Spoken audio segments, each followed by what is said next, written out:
안녕하세요. 행복한 라디오 레니입니다.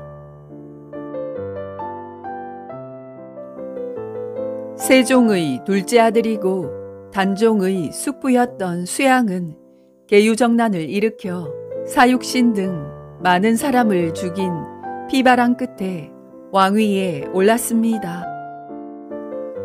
오늘 이야기는 작은아버지에게 억울한 죽음을 당한 단종의 일화와 세조와 깊은 인연이 있었던 강원도 오대산의 상원사에 얽힌 전설입니다.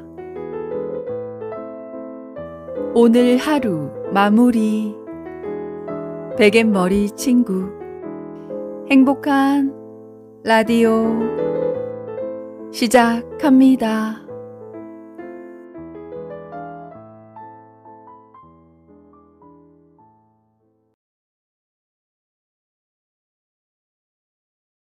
전나무 숲 사이에 가르마처럼 난 길로 임금을 태운 가마 행렬이 천천히 지나고 있었다.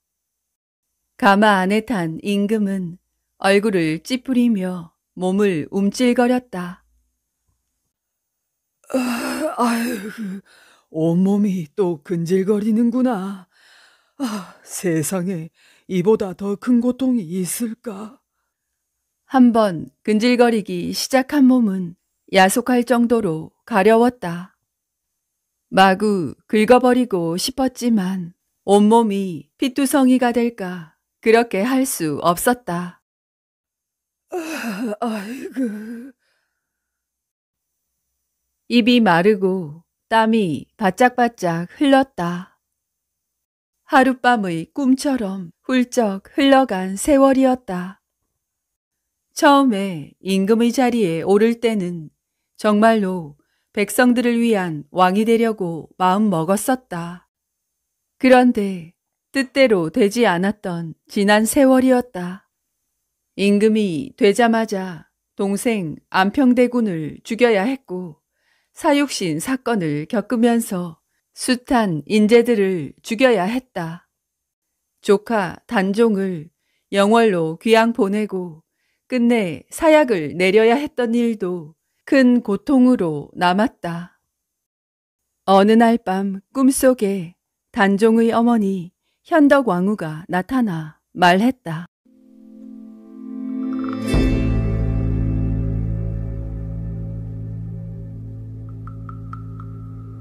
이 악독한 놈, 내 아들 왕위를 뺏고도 모자라 목숨까지 뺐다니 이 천벌 받을 놈, 내 아들을 비참하게 죽였지. 그래, 내가 네 아들을 살려두지 않겠다. 그러면서 눈을 부릅뜨고 그의 목을 조르기 시작했다.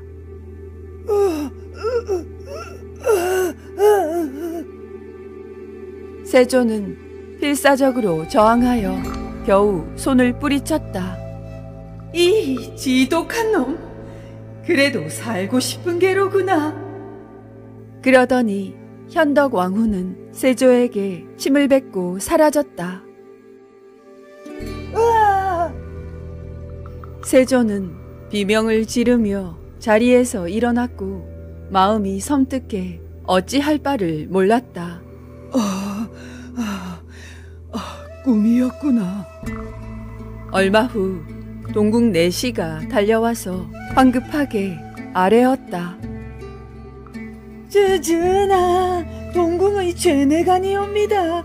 방금 전에 세자마마께서 주무시다가 가위에 눌리셔서 매우 위중하시나이다. 세조가 급히 동궁에 행차해보니 이미 세자는 목숨이 끊어져 있었다. 실로 약 한 첩 써볼 겨를도 없는 급변이었다. 이 무슨 이런 병고가 있나? 그 이후에도 또 하나의 불행이 찾아왔다. 꿈속에서 현덕왕후가 뱉은 침을 맞은 곳에서 흉측한 종기가 나기 시작했다. 아무리 좋다는 약을 써도 낫지 않아 지금까지 고통받고 있었다. 임금은 명주 수건을 꺼내 얼굴에 흐르는 땀을 꾹꾹 찍어냈다. 좀 쉬었다 가자. 임금은 더위와 고통으로 짜증 섞인 목소리로 명령했다. 가마가 멈춰 섰고 길 아래로 깊은 계곡을 따라 맑은 물이 흐르고 있었다. 오호, 저렇게 맑은 물도 있었던가. 보기만 해도 시원하구나. 바위 사이 절벽에서 폭포가 되어 떨어지는 물은 볼수록 신비로웠다. 아무도 따라오지 말거라. 한참이나 넋을 잃고 물을 바라보고 있던 임금은 이렇게 말하고는 계곡 아래쪽으로 내려갔다. 내시들과 신하들이 쟁걸음으로 몇 걸음 따라가다가 임금의 호통을 듣고 멈칫했다.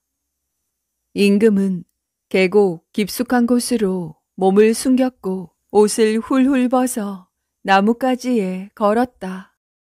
그리곤 옥을 갈아 흘려놓은 듯한 맑고 푸른 웅덩이 속으로 들어갔다.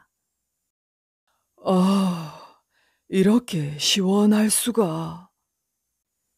임금은 스르르 눈을 감았고 하늘로 훨훨 날아갈 듯이 몸과 마음이 가벼워졌다. 바로 그때였다. 얼굴이 해맑은 아이 하나가 쪼르르 다가왔다. 등을 밀어드리겠습니다.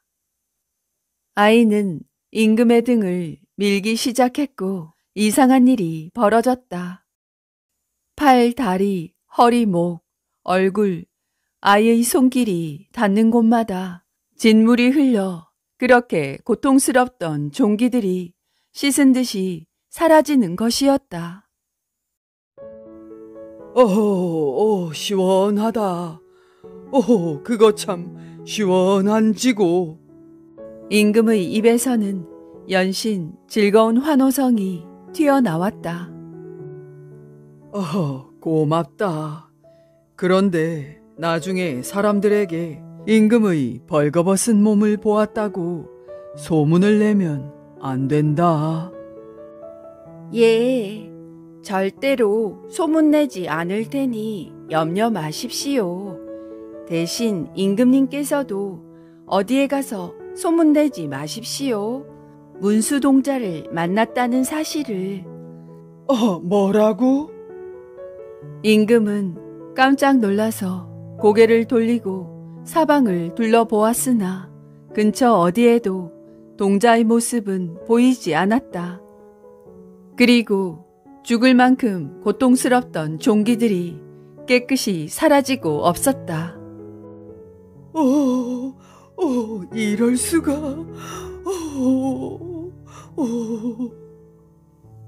기쁨의 눈물이 흘러내렸고 임금은 서둘러 가던 길을 재촉했다. 드디어 목적지인 상원사에 도착했다. 문수동자상을 조성하여 모시고 싶소. 임금은 주지 스님에게 뜻을 밝혔다. 예, 마마. 저희 절로서는 영광스럽기 그지없습니다. 기꺼이 받들어 모셔야지요. 대궐로 돌아온 임금은 즉시 전국의 유명한 조각가들에게 계곡에서 만났던 문수동자상을 조성하라고 명령을 내렸다. 아니야. 이런 모습이 아니었어. 최고의 조각가들이 만든 문수동자상은 임금의 마음에 들지 않았고 그때마다 다시 설명하고 새로 만들라고 명령을 내렸다. 참 이렇게 힘든 일인가? 임금은 한숨을 푹 내쉬었고 그러던 어느 날 초라한 한 노인이 대궐로 찾아왔다. 대궐 안으로 들어오는 노인을 본 사람들은 전부 얼굴을 찌푸리며 고개를 돌렸다. 아니 저런 꾀재재한 몸으로 거룩한 문수동자를 만들겠다고? 에헤, 그려. 글쎄 말이여. 평생 세수 한 번 하지 않은 사람 같아요. 사람들의 수군거림을 들으며 노인은 임금 앞으로 나갔다. 어허, 그대가 문수동자상을 만들겠다고 왔느냐? 예, 그렇습니다.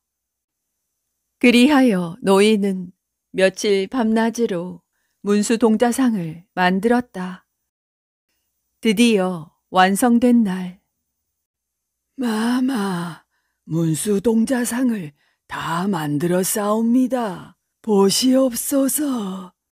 임금은 그날 계곡에서 만났던 문수동자가 다시 나타난 것 같은 착각을 느꼈다.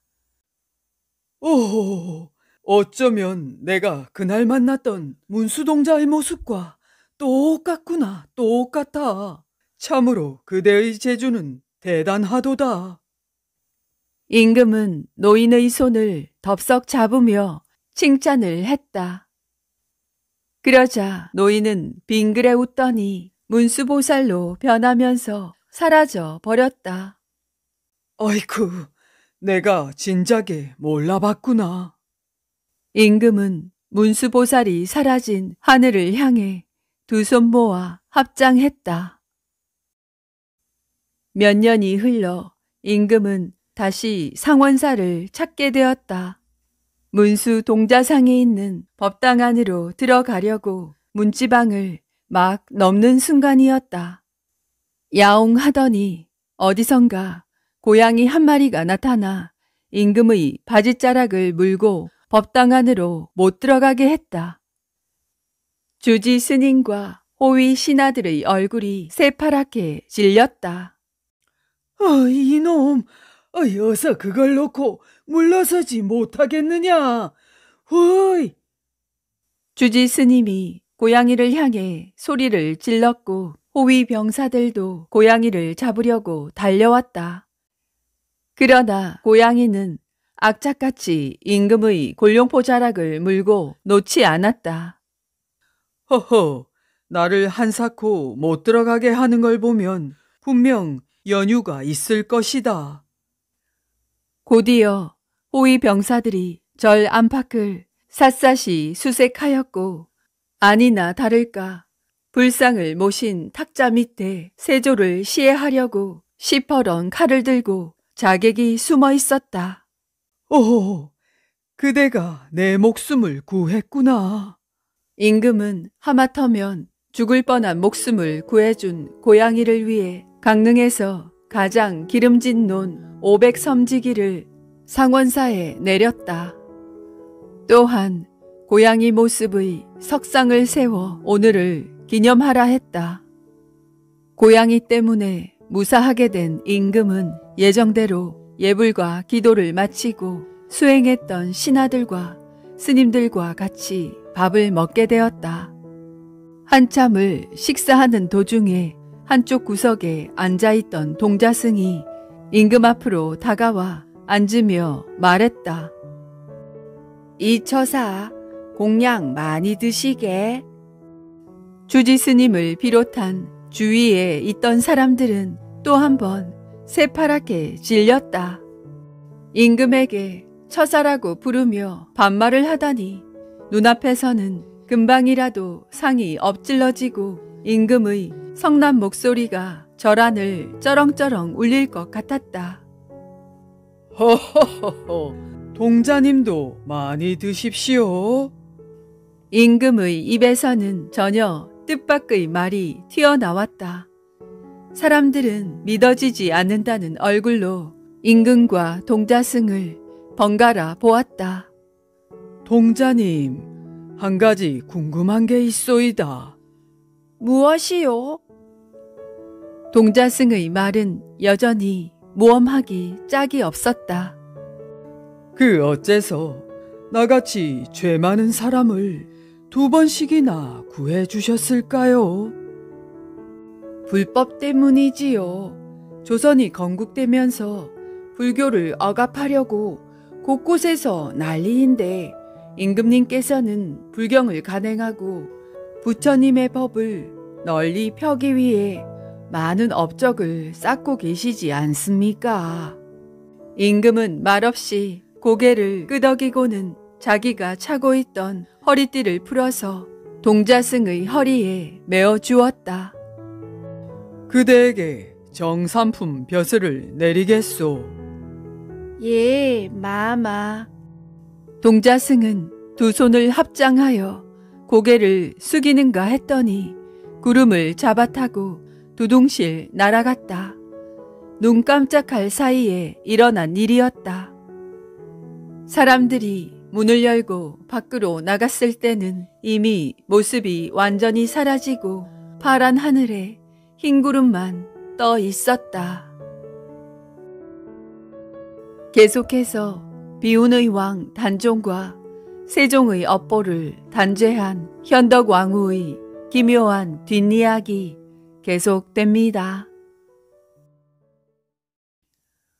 왕위를 뺏기고 죽음까지 당한 어린 단종, 그 어머니 현덕왕후의 원기가 세조의 꿈에 나타나 저주를 퍼붓는다. 바로 그날 밤 세조는 동궁을 잃었는데 그 나이 20살밖에 되지 않았다. 다음 세자 예종 또한 발이 썩어가는 병으로 또 20살에 요절을 했다. 경노한 세조는 소릉을 파헤치라며 사람을 보냈지만 능에서 여인의 곡성이 들려오는 바람에 모두가 가까이 가기를 꺼렸다. 세조가 개의치 말고 관을 꺼내라 엄명을 내려 관을 들어 올리려고 했지만 고약한 냄새가 풍겨나오고 관은 꿈쩍도 하지 않았다. 사람들이 할 수 없이 도끼를 들고 관을 쪼개려 하자 관이 벌떡 일어서서 나왔다는 것이다. 세조는 관을 불살라버리려고 했으나 벼랑간 소나기가 퍼부어 결국엔 바닷물에 집어던지고 말았다. 그렇게 던져진 관은 소릉여 바닷가에 떠밀려왔고 이를 발견한 한 농부가 양지 바른 곳에 묻어 주었다고 한다. 하하. 남편 문종과 시아버지 세종의 사랑을 받던 착하고 아름다운 여인은 24살 꽃 같은 나이에 단종을 낳고 이틀 만에 죽어버렸고 그 사후에는 더욱더 참혹한 운명이었네요. 오대산 상원사에는 국보 제221호 문수동자 좌상이 있는데요. 우리나라에 하나밖에 없는 동자상이라 합니다. 머리카락을 동글게 말아올린 앳된 모습을 하고 있네요. 또 세조의 명으로 세운 고양이 석상도 아직도 굳건히 세월을 버티고 있네요. 상원사 단간지주 위에서 강렬한 금빛을 뿜는 봉황보당은 세조가 상원사에 행차했을 때 어룡길을 걸었을 것으로 추정된다 합니다. 천년의 문수도량 상원사, 올봄에 여행 코스로 한번 가보셔도 새롭게 즐기실 수 있으실 겁니다. 오늘 이야기 어떠셨나요? 감사합니다. 레니였습니다.